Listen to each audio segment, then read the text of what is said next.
కాబట్టి 5 5 ఉంటది ఎప్పుడు కూడా. ఎంత ఉంటది? 5. కానీ ఇప్పుడు 5 ఏ జాగాలో ఉన్నది?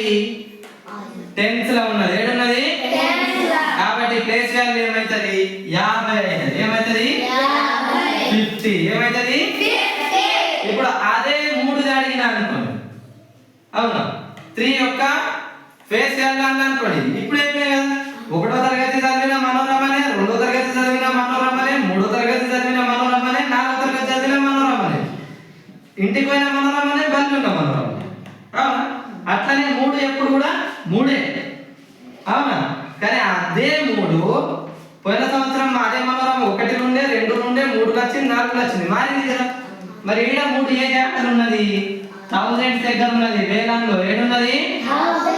కాబట్టి దీని వాల్యూ ఎంత అవుతుంది? 3000 అవుతుంది. ఎంత అవుతుంది? 3000. ఎవరైనా మీకు ఎప్పుడైనా ఫేస్ వాల్యూ అడిగింది అనుకోండి, ఫేస్ వాల్యూ అడిగితే ఏ అంకె యొక్క ఫేస్ వాల్యూ అయినా అంతే ఉంటుంది. What is the face value of 5 అన్నారు అనుకోండి, 5 అని చెప్పారు. 5 ముఖ విలువ ఎంత అంటే 5, 6 6, 7 7, 8 8, 9 9. కానీ ప్లేస్ వాల్యూ అడుగుతున్నారు అనుకోండి, మీరు ఇట్లా రాసుకోవాలి. ఎట్లా? ఈ విధంగా రాసి ఈడ అయితే మీకు ఏమైతున్నదో, 1 అడిగినప్పుడు ఇది చెప్పాలి, 2 అడిగితే ఇది చెప్పాలి, 3 అడిగితే ఇది చెప్పాలి, 4 అడిగితే ఇది, 5 అడిగితే ఇది, 6 అడిగితే ఇది చెప్పాలి, అవునా? ఇక్కడ ఇందులో అయినా ఈ 9 2 కూడా సేమే, కానీ 8 ఎంత అవుతుంది? 8 80 అవుతుంది, అవునా? ఇది 8 అవుతుంది, ఓకే? ఇది మారదు, సేమ్. కానీ ఈడ వచ్చేసరికి 8 ఎంత అవుతుంది? 80 80, అవునా? ఇది ఆ 7 ఎంత అయింది? 700, అవునా? 700. దీని ఎంత అయింది? 6000. ఎంత అయింది? 6000. చూసినావా?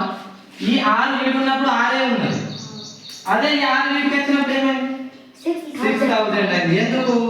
6కు ఉన్న ప్లేసు వేలంలో ఉన్నది కాబట్టి దాని జాగా ఏమైంది? 6000 అయింది, అవును?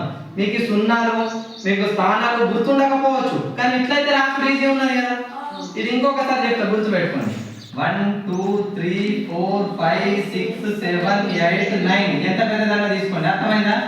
తీసుకున్నప్పుడు ఏం చేయాలి? 1 రాసి ఇవన్నీ ఉన్నాయి 8 కదా, 8 జీరోస్ పెట్టాలి. 1 2 3 4 5 6 7 8.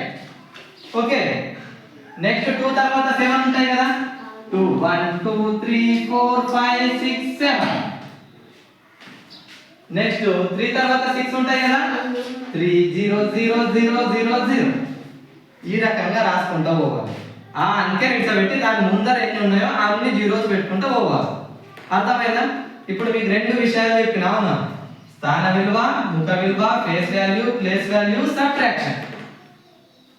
ఇది మీ పని. ఇది అర్థమైందా?